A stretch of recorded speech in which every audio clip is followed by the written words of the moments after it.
Hello everyone and welcome to Year 12 Induction. This video will outline the course information and giving you a taster into what a lesson is like in A-level PE at Herts and Essex. I'll start by introducing the teaching team. My name is Mrs Jones and I'm the Assistant Head Teacher, Director of Sport. I'll be teaching the A-level alongside my colleague Mrs Ince, who is Subject Leader, and Miss McWhinney, who is also Subject Leader and a Year Leader for Year 7. Between us we have lots of experience of teaching and lots of experience of teaching the A-level with the exam board AQA. We look forward to covering topics with you and obviously meeting you face to face in the not so distant future. So why should you do A-level PE? My first point is always, if you're performing already in a sport or you're coaching already in a sport, then this is the course for you. 30% of your marks will come from your practical performance or your coaching session in your chosen sport. So it's an easy way really to get 30% of the grade done fairly quickly. It obviously gives you an opportunity, because you're being assessed as coach or performer, to continue to develop your performance in those areas, as well as be challenged academically. It's a really good stepping stone from GCSE PE. It is more challenging. Topics are more difficult, but lots of people enjoy examining things in more depth that they've enjoyed looking at GCSE level. Because you're developing your performance to be assessed, you're also improving your performance as the course progresses over the 2 years. We ask you to keep a log of all of your competitive performances and record times and write a diary about where you've performed, how you've performed, and analysing your own performance as well is really important. So constantly throughout the 2 years, because you're performing, you're actually improving your performance, and it gives you the perfect opportunity to continue to enjoy sport as well. We cover 3 main topic areas. They fall really into anatomy, physiology, psychology, and then the more topical area of socio-cultural influences. Some of the things within socio-cultural are really interesting, for example, debating things like drugs in sport. And lots of people really enjoy looking at sports psychology because for some it's the first time they've examined how the mind works and how that impacts on performance. And people always really get stuck into anatomy and physiology as well. Although they fear that some of the topics are harder, they really enjoy examining how the body works and how those systems function. So lots of our students, our alumni, go on to do things at university after studying A-level. We have sports scientists, sports psychologists. Some of our students go into teaching, like ourselves. We must impress them for them to be able to go on and do that or want to do that. Physiotherapy, sports rehab, sports therapy, that area of work. Lots of students go on to do that. And some do sports coaching degrees. Fewer look at sports policy legislation, but they fall into that area, and some go on to work in the industry of fitness instructing and personal training. So we keep in touch with lots of ex-students. They're all willing to come back and talk to our current students about how A-level PE has helped them to get into these professions, and they've all really they'll always report that they've really enjoyed A-level PE, and it's been a great stepping stone for them to progress further. I often talk to students about the relationship between PE and biology and psychology. I kind of describe it as the golden triangle. I think it's really important to emphasise just how much those 3 areas complement each other. Biologists do really well in A-level PE and vice versa because very similar topics are covered in human biology as they are in PE. For example, the respiratory system, the cardiovascular system, energy systems. They're all topics that both courses contain. We also complement further study in physics because of the biomechanics aspect of the course. So looking at how forces, Newton's laws, how they impact performance, and how athletes actually analyse how physics, how biomechanics can be used to optimise their performance. And sociology, with the reformed A-level, there's a huge amount of work, a large section of our course, our A-level PE course, which looks at the sociology of sport. So really complementary of other A-levels.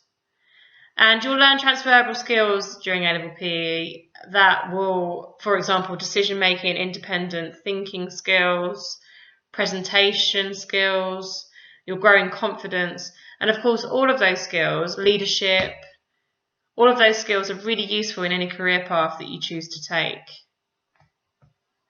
Hi, I'm Emma. From having a passion in sport, I took physical education as an A-level, alongside biology, health and social care and core maths. I'm going to the University of Reading to study primary education. From having achieved an A-level in PE, it will give me an added advantage towards my primary teaching. What I loved about studying PE was being able to take what we learnt from the classroom into a practical to further our understanding. Furthermore, doing the coursework was very beneficial because we had to analyse our own weaknesses from our own performance, which allowed me to improve my performance in netball outside of the classroom. Another reason I loved studying PE was because you learn other parts of different subjects in the course, including biology, history and psychology, which I found helped the learning of my biology and health and social care, my other A-levels. My whole experience wouldn't have been as enjoyable without the teachers. They're very supportive and dedicated for you to do your best. That's why I think you should study physical education. Hiya, my name's Jess and I studied PE A-level at Herts in Essex alongside biology, geography and core maths. It was through studying A-level PE that showed me I had a passion for sport, not only for the practical side but also the theoretical. From taking the course, it showed me that I wanted to pursue a career in this field, and I am now planning on studying sports therapy and rehabilitation at university. My favourite part of the course was always the physiology side of things. So when we were studying about the cardiac induction cycle and how our body produces movement, I looked forward to the lessons and I enjoyed what we were learning. Several topics overlapped with my other subjects, so I went into biology and I already knew information that I had learned in PE. For me, it was the PE teachers at Herts and Essex that made the course. They are so enthusiastic, always there to help no matter when, and they go out of their way to help you achieve the best results that you can. Without the teachers, I would not have been able to achieve the grade that I did. With the dedicated teaching that Herts and Essex offers and your enjoyment for the subject, you will definitely make the best decision if you go to Herts and Essex. It's lovely to hear from those ex-students. It's always good to talk to other students about courses because it gives you a real insight into, you can ask them different things that perhaps you feel like you can't, get the same answers from teachers. But it's always good to hear, and as I say, we keep in touch with our ex-students a lot, and they're always there to support our current students. So we cover AQA, so that's the exam board that we follow. We follow the AQA course. And you're assessed in A-level in the following way. So 70% of your marks come from 2 written papers. So 70% of your marks are from your theory work and 30% of your marks come from your practical, which is one assessed practical role. As I mentioned previously, towards the start of the video, that can be as a performer or a coach. So what you end up with is a maximum scaled mark, so adjusted according to UMS, but that's out of 300. And you're getting raw marks on your papers, which are both out of 105, and then 90 marks for your practical, which one is factors affecting participation. So we look broadly at anatomy, physiology, skill acquisition, which is the start of psychology. So looking at how we acquire skills, how we learn them, types of guidance that athletes need for skill acquisition. And then we look at some broader work within sport and society. So we think about ethics and barriers to participation, some of which is now in the GCSE course. So as I said, that paper, 2 hours, 105 marks, and if you're looking at that as a percentage of the A-level, paper 1 is 35%. I have multiple choice, short answer, extended writing. The same for paper 2, same timing, same number of marks, same format. All of the sections on the 2 papers, all 6 sections, end with extended writing, so extended responses. So you have 9-mark questions to attempt and 15-mark questions as well. But in paper 2, we look at optimising performance. So we look at exercise physiology and biomechanics and how athletes use the study of biomechanics to optimise their performance. and sports psychology as well. So what influences the athlete's mindset and how they can change that to get to optimal levels of performance. And sport and society, we start to draw in technology and how that is used again to optimize performance. So the NEA, as explained, is 30%, 90 marks. We internally assess you. If you've experienced GCSE-PE, it's the same process, internal assessment by the teachers at your centre, and then it is externally moderated. A lot of external moderation, in fact 100% of what we do at Herts and Essex is video evidence, because our students are performing outside of school to a higher standard than what we can possibly present in school. Plus, within our classes, we tend to have only a couple of netballers, a couple of footballers. Our numbers are fairly high, into the teens in our A-level classes, but of course everyone does different sports. So we really do heavily rely on you to make sure that you have the evidence of your performing or your coaching in your chosen activity. So a typical lesson in A-level will either fall into one of the three areas. I've chosen to talk to you about stress today. Obviously, we're all in the middle of a global pandemic, and at times that for everybody, I can imagine, has been stressful for various reasons. I'm a mum of two, and I've been teaching from home as well as trying to homeschool my daughter in reception, and I have a 10-month-year-old son as well. So at times I really relate to the picture on the left.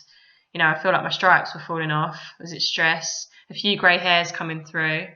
And a few times I've had to sort of leave the room and no one got hurt. So it's thinking about that because it's topical for lots of us at the moment.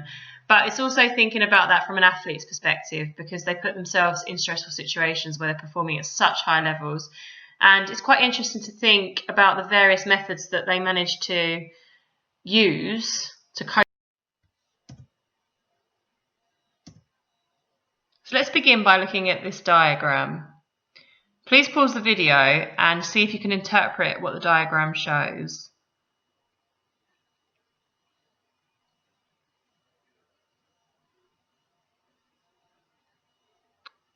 Okay, so what's a demanding situation for an athlete? What's a demanding situation for a student? What's a demanding situation for a parent during lockdown? For example, let's go back to thinking about the athlete. You're put into a demanding situation because you're the last player in your hockey team or your football team to take a penalty in a penalty shootout. Now, every athlete, as I said, will go through really demanding, potentially stressful situations like this. It's how they then perceive that situation which goes one of two ways. So if it's positive perception, so they think everything's going to be okay, even though I'm in this demanding situation, I'm going to take it on, then they see it as a challenge, which leads to what we know as eustress, which then gives you that inner motivation, increased energy and drive, and leads to a better performance. The worry is that when demands are placed on athletes, if they're not in the right mindset and they perceive that situation as negative, threatening, then it leads to distress, increased worry, and it reduces performance. So in stage 3, there are two types of stress, one that we'd like to avoid and one that we would like to encourage.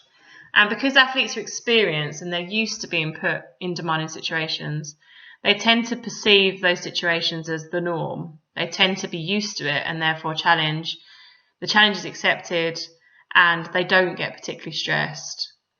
I think there are times when it can go the other way though, and that's when arousal levels are high because the situation does appear to be quite threatening. And that can be where it's been overthought. It can be where the stakes are higher. So it could be that example of the last penalty in the shootout and, you know, you're playing for your country and it's all on you. It can go one of two ways, really. But that's why sports psychology is just so interesting, because we look at various theories and we really do examine. So what can lead to stress in sport? What can lead to increased anxiety? There are various stressors that are listed here. So Stress is a response to a threat and the feeling of being unable to cope with the demand. So this could be simply the importance of the match. So you're playing in a local derby, you're playing against a rival, and the match is really important, the outcome is really important. That can then increase the threat. Or you're playing against a really good competition, so you know that you've previously been beaten by somebody, or the opposing team have always had the upper hand. Fear of failure, so pressure of being watched by significant others in the crowd on a certain occasion, that can then lead to increased anxiety. And expectations of others, if people have high expectations of you on the day and they make that clear, then that can also act as a stressor and lead to increased anxiety. And of course, if you're coming back from injury, if an athlete's coming back from injury, then they'll probably go into their next competition or the first competition back with concerns, worries, fears, and then also that can lead to increased anxiety. If we examine anxiety further, we can look at the differences between the cognitive responses and the somatic responses. So cognitive is anything psychological, so to do with the mind, and athletes experience loss of concentration, they feel apprehensive, they're unable to make decisions quickly, and that's because they fear failure. And we also respond to anxiety cognitively with this idea of attentional narrowing, which is really interesting, which is where we focus in so much on not failing that we actually miss important cues. And somatic responses are the physical responses. So we experience heart rate rises, sweating and increased muscle tension, feelings of nausea, sickness and increased breathing rate. Interesting actually, if you look at levels of anxiety 1 week prior to competition, just before competition starts and then after, you can see that those somatic symptoms of anxiety only really start to kick in shortly before the competition starts. However, you can be really worried about a performance or competition for a week before, a week prior. So the purple line shows the cognitive level of anxiety that athletes usually experience as being really high or fairly high, significantly higher than the somatic symptoms anyway, a week before the event. And it's as you get closer to, if you've had that high level of cognitive anxiety, as you get closer to the event or competition or performance, that's when quite often athletes really do experience those somatic symptoms. And of course, both drop after the performance because that fear of failure has disappeared, the performance is over. So as I touched on briefly, attentional narrowing is a really interesting theory which is related to this topic of stress. And what happens to an athlete is the arousal levels continue to rise during the performance as the performer gets more anxious closer to the event. Then their ability to take in information from the environment around them is reduced. So what often happens is the performer is worried, anxious. As we know, arousal is a state of readiness. So when we're in deep sleep, we're experiencing our lowest levels of arousal. When we're extremely excited, then we experience our highest levels of arousal. And what we want really as an athlete is to be at our optimum, and that varies on what we're doing, whether the skill is difficult, whether the skill is gross. That skill classification is something you may have looked at if you did study GCSE. So we need to be at the optimum level of arousal depending on what it is that we're about to perform. So if we allow our arousal levels because we have lost control and we're getting stressed about the situation and the demands are getting are impacting on us more and more, then we tend to sometimes zone in so much that we actually stop taking in information, or we miss cues from teammates or the manager shouting something, we don't hear it because we're so sort of focused in and worried that we actually end up missing important information as we get more and more stressed. Okay, so we thought about what causes stress. Now we need to think about how we manage it. Now, quite often stress is self-induced. If I think about myself currently during this pandemic, I've experienced self-induced stress on a few occasions because I've just been worried about everyone around me. I've been worried about how I'm going to teach from home. and I've been worried about how I'm going to look after my children at the same time. But that's all self-induced. That's no different for an athlete who's prepared and trained really hard for so long for a competition. It's only natural that they start to worry if it's going to go as they planned and worry about their performance. So what we've got to try to do, or what athletes have got to try to do with the help of their coaches, is limit their anxiety to manageable levels and use techniques that enable them to manage the stress that they're experiencing. So we've got those two areas again, of course, because they've got the cognitive and the somatic symptoms of their stress. So we look at somatic stress management techniques where we persuade the body that the stressor does not exist, and we'll go through some of those. And we also look at cognitive techniques as well, where we replace negative thoughts with positive ones. Ultimately, what we need to do is make sure that the athlete, or the busy full-time working mum, is relaxed. So one of my favourite, well, he's retired now, but I'm allowed to use him still because he was just that great a player, is Johnny Wilkinson. And my husband loves rugby, so I'm really into it as well, so I follow it quite a bit. But he was famous for using the technique of visualization. Now, this is a cognitive technique, and athletes often use it to calm themselves down, to relieve any stress and tension. And what it obviously does is what it says on the tin, really. The athlete visualizes themselves Johnny, as an example, when he took penalties or conversions, he used to imagine that the space between the goalposts was a clown's mouth, so he was aiming at something specific, and then that was easier than aiming at a space of things around it. So really focusing attention in on the space between the goalposts by imagining that there was this clown's mouth. And then he also developed a set routine for every kick as well, and trained himself to do the same thing every time he approached a kick. And what then happened was, because he had this routine, he was able to visualize kicking the ball between the goalposts into the clown's mouth every single time, and by aiming at something specific, having that set routine, no matter what was going on around him, no matter how important the match was, no matter what the crowd was like, every kick became exactly like all the other ones he perfected on the training ground. And he's able to just really get in the zone, and had a very high percentage success rate for kicking in rugby. And then there's mental rehearsal. I was really lucky to go to watch some trampolining during the Olympic Games in London, and it was fascinating to see the athletes preparing to get on the trampoline. They were headphones on, and they were clearly running through all of the actions on the ground before they got onto the bed to perform. It almost looked like robots, really, just small, sharp movements, obviously not just running through the routine on the floor, and getting themselves into that zone.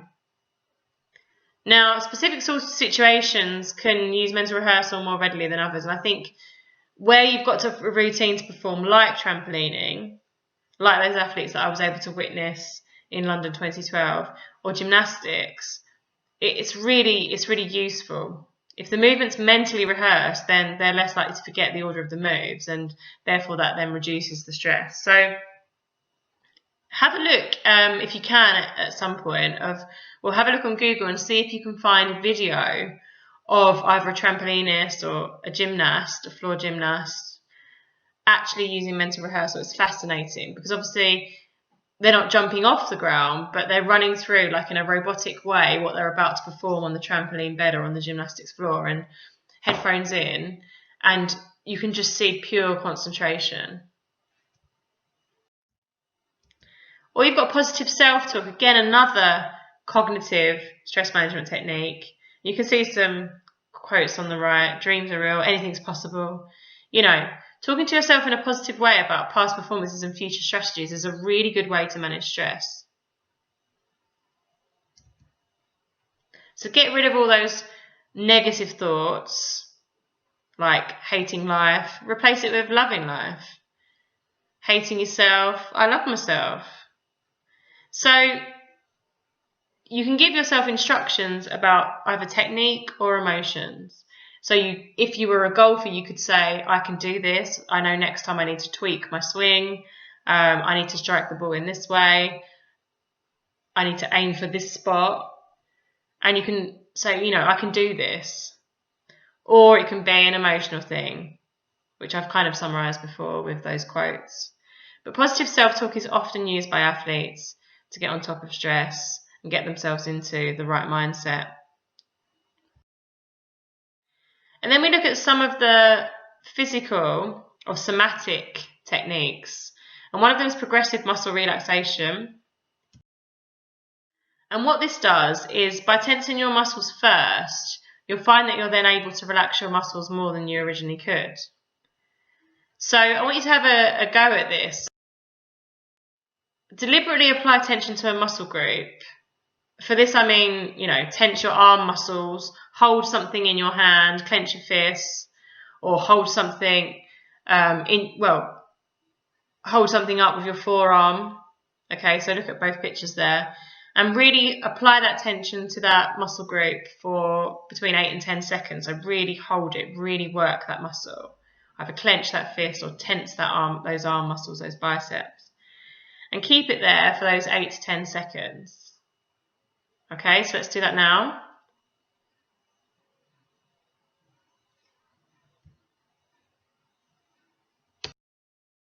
And then stop. And what you should notice, and you can practice this again, is that as you relax the muscle, the tension will flow away. And what happens is athletes do this and they practice it repeatedly. And they get to a point where they can learn to recognise the feelings of tension within the muscle. And they know when their muscles are completely relaxed. And from this, you can then induce relaxation within a muscle at the first sign of any tension. So it's a really powerful technique. So the next time you get stressed during lockdown for various reasons, or your exams are coming up next year, try progressive muscle relaxation. It really works. And for maximum relaxation, if you do this physical technique in conjunction with breathing techniques as well, which again are physical, and imagery, which is imagine yourself being in a good place, imagine yourself being successful. If you go through all of that prior to performance, it's been proven it can have a really good positive impact. And biofeedback as well, another somatic method of managing stress. And it is physical, it's a physiological response, hence it's somatic. But you can monitor what's going on with the physiology of your body, for example, looking at it by using your heart rate to indicate. So you get tested, or you test any changes in heart rate, respiratory rate, how your muscles are responding, how much sweat you're producing, levels of hormone secretion. They all get monitored, and then that allows you to see whether you are experiencing stress and anxiety. The most common way of using biofeedback and working out whether you are in the right state of mind or whether you are stressed is to use heart rate. So this is it's a heart rate monitor that, I've had experience of using these at university, or lots of us now have got Apple Watches or some sort of smartwatch, Garmin or something like that will take our heart rate for us. And we're often looking at how we're getting on and how high or how high or low it is. I say how we're getting on. My husband and I tend to have a competition about who's got the lower resting heart rate month by month and who's the fittest. But yeah, biofeedback, using heart rate, using other physical measures and checks to check how stressed you are.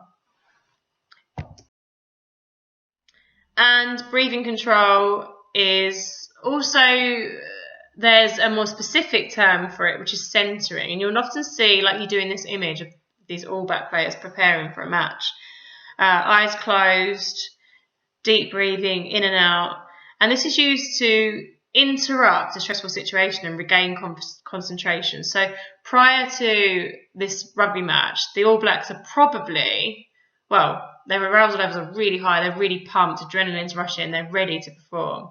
And if they don't get themselves into the zone and close their eyes and centre and regain their concentration, then there's that fear that they might either get too aroused or they might not be aroused enough. So it's getting to that optimum level. So breathing control, getting stress, eliminating any stress, getting into that state of eustress, closing your eyes, really concentrating on the breaths, deep breath in, deep breath out, really centering themselves is a real powerful somatic.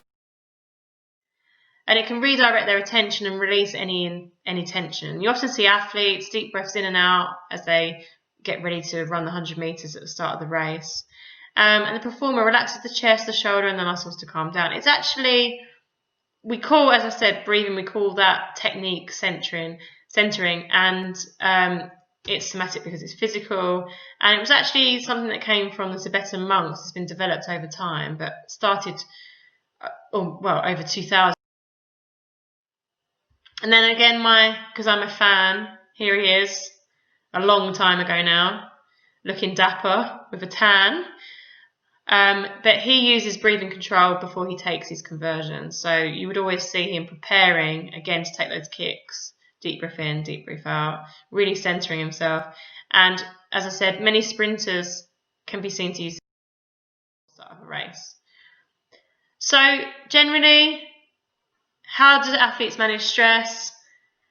They practice relaxation techniques, and that then gives us these greater benefits. So slows their heart rate down, lowers their blood pressure, slows their breathing rate, which then increases blood flow to major muscles, which is important, so that the muscles have the oxygen and the nutrients that they need to produce the energy, reducing any muscle tension and chronic pain, and improving concentration, reducing anger, any frustration, and really just boosting confidence so that you're ready to take on the challenge or handle any problems that might come your way during the performance. So practicing relaxation can lead to stress reduction because of those factors. So it's a real benefit really to use the techniques to reduce. And of course, if all else fails and you find yourself during lockdown still in a state of stress, and you've tried some of my mechanisms of deep breathing, and you've looked at your heart rate, and you've tried to center yourself, you've used imagery, you've used visualization or mental rehearsal, and if none of that works, then here's the ultimate stress reduction kit. No, just a bit of a joke. Don't try this at home. It wouldn't be a good idea. So I really hope you've enjoyed that insight into a little bit of sports psychology. We examined stress, we examined some of the management techniques that athletes use. I find it really interesting. I thought it was pretty relevant for the current situation that we're in. And as I said at the start, the teaching team of myself, Mrs. McWhinney and Mrs. Ince would really, really like to hopefully meet you face to face at some point in the not so distant future. And we wish you the best of luck, whatever you study and wherever you study. But we really hope that you consider doing A-level PE at our school. Thank you.